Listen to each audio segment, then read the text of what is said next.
The intensity of the war between Ukraine and Russia and the tension between the two countries are increasing day by day, with the successful attacks of the Ukrainian army deep into Russia and the regions annexed by Russia in Ukraine in the last months of 2022, the fifth phase of the war has been entered. The Russian invaders carried out 68 jet rocket attacks, in addition to 3 missile strikes and 13 air strikes, on the civilian infrastructure of Bakhmut, Kostyantynivka and Kurakhove in the Donetsk region, Nikopol and Kherson from the Dnipropetrovsk region. There are casualties among the civilian population, but the numbers are not clear. The threat of Russian air and missile attacks persists throughout Ukraine. Russian troops continue to focus their efforts on conducting an offensive in the Bakhmut direction. They saw no success in the Avdiivka and Kupiansk regions, in the directions of Novopavlivka, Zaporizhia, and Kherson. The Russians are in active defense, bombarding the positions of Ukrainian troops and civilian objects along the line of contact. The Ukrainian Defense Forces successfully repelled Russian attacks on Stelmachivka and Ploschanka in the Luhansk region, as well as Belhorivka, Soledar, Bakhmut, and Kurdyumivka in the past day. No signs of assault groups were detected in Volyn, Polisia, Saverchizhnya, and Slobozhnye directions. 20 settlements in the Kupiansk and Liman directions fell under Russian fire. These include Ivanivka, Kupiansk, Kotlyarivka, and Krokhmalne in the Kharkiv region. In the Luhansk region, Makiivka, Ploshanka, and Dibrova came under fire from the invaders.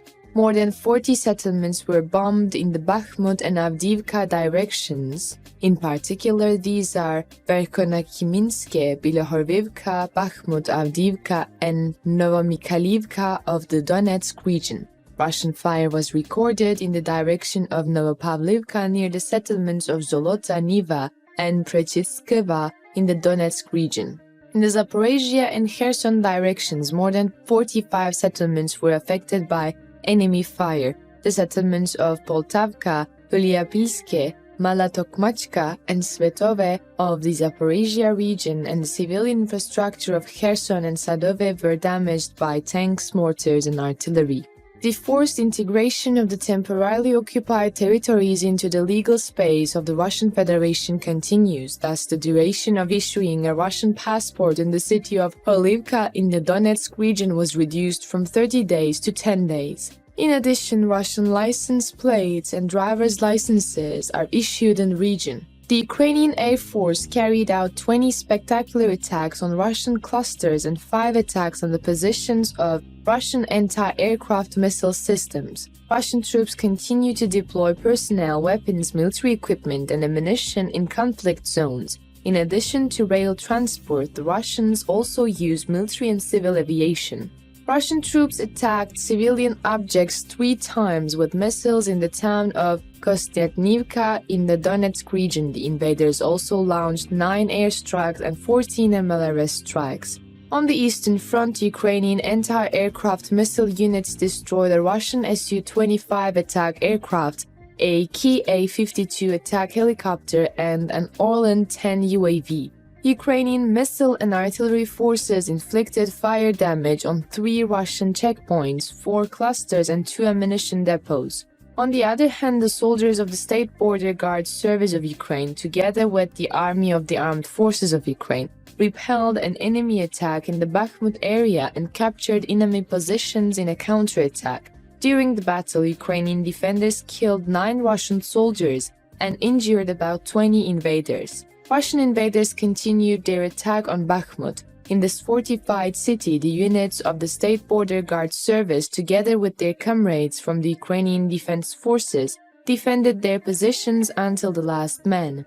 Under artillery fire, Russian attack aircraft tried to seize one of the forward positions of the Ukrainian defenders. The Ukrainian border guards awaited for the artillery attack in the bunkers and opened fire when the Russian infantry approached. As a result, the attempt to attack the Russian troops was unsuccessful. The Russian forces, suffering losses, began to flee.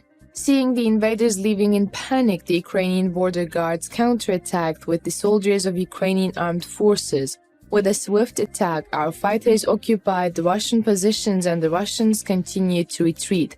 But this counterattack, the Ukrainian defense forces advanced 300 meters and secured their new positions.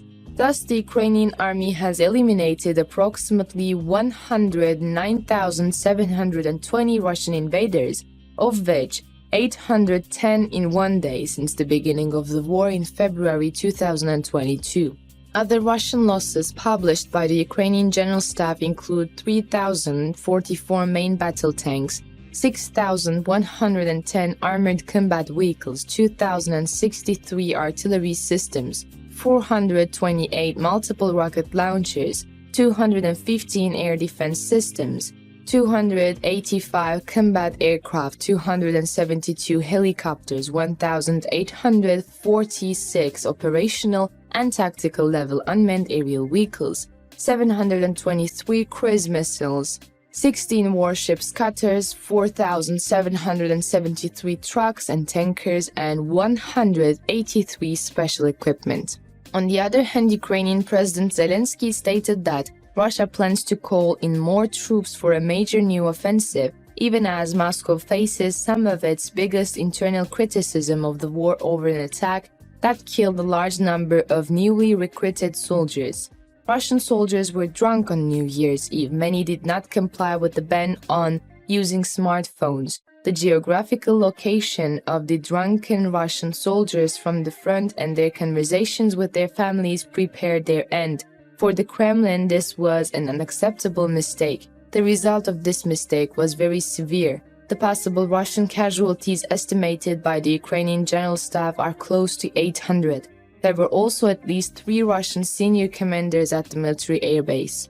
The conversations and shares of the Russian soldiers on New Year's Eve brought their end. In fact, the Kremlin for the first time acknowledged a fiasco in the Russian army and accused its soldiers of indiscipline.